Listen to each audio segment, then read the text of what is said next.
Hi everyone, thanks for watching. I'm Sifu Au Yeung, and today we got Sifu Siukee with us again. So last week we talked about the Tanso, isn't it, right? This week we're talking about how about the Wusao.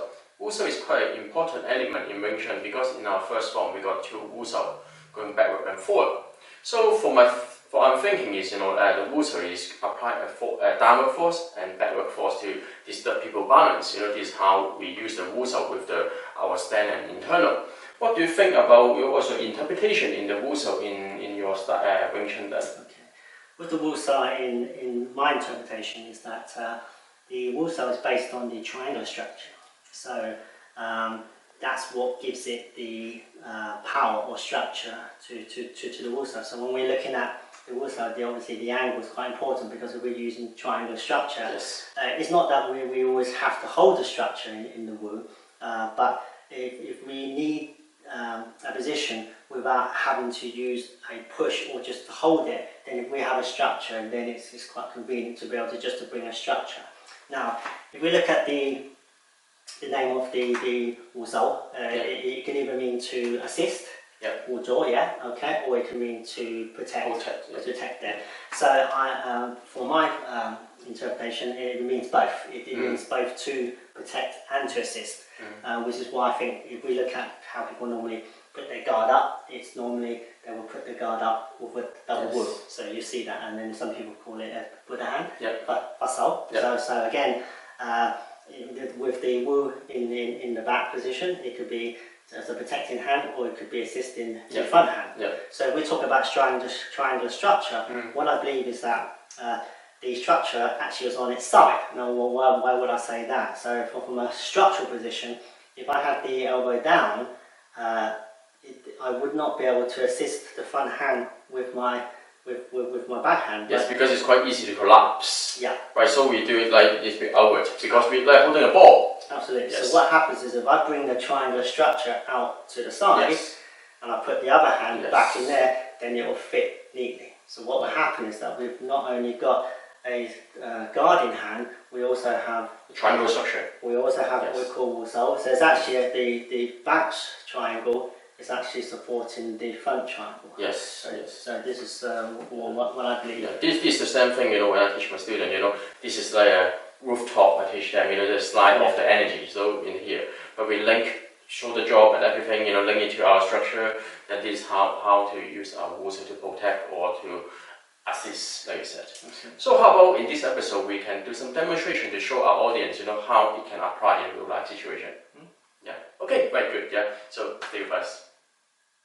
Okay, if we look at the Wusao in the first form.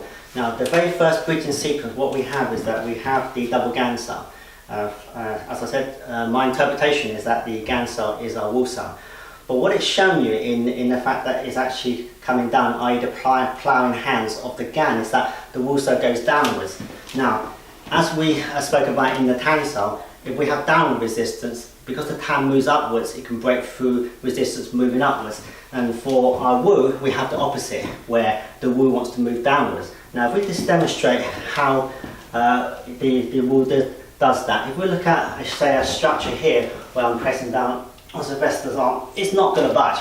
So what I'm going to do is I'm going to double that structure up so that there's resistance against me pushing that hand downwards. Now, if we look at a system, a gate system here, if I'm defending with my Tan, I'm coming up. If I'm defending with my Wu, it's coming down. So if you hold that position, Sylvester, hold it steady.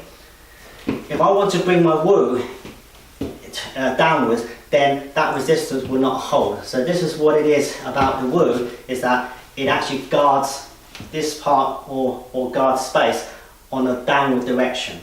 So if we're looking at why it works, is because I'm not actually pulling it downwards. I'm actually just rotating the body to the side. So if I do it slowly, it doesn't take strength to do it. It just takes the body mechanics of just rotating the body.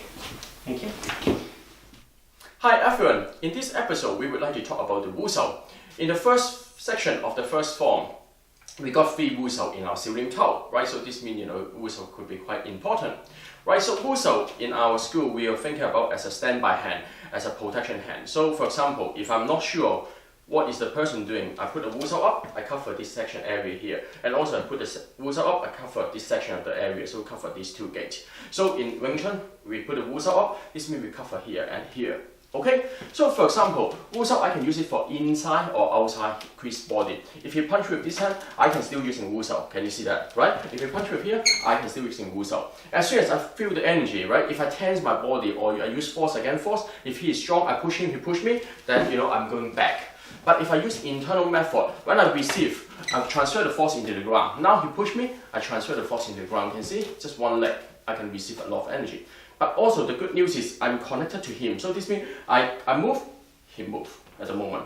So as soon as I uplift him and turn, I will effect his balance. Now I can attack him. So in reality, as soon as I effect his balance, I will attack at the same time. So internal martial art is every point I touch my opponent, I will use it to effect their balance and use it for attacking. For example, if you punch me with this hand, right? So I receive, now I can use it to attack him.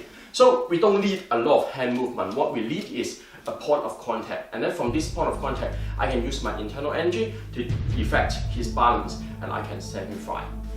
Hopefully you like it. Thank you.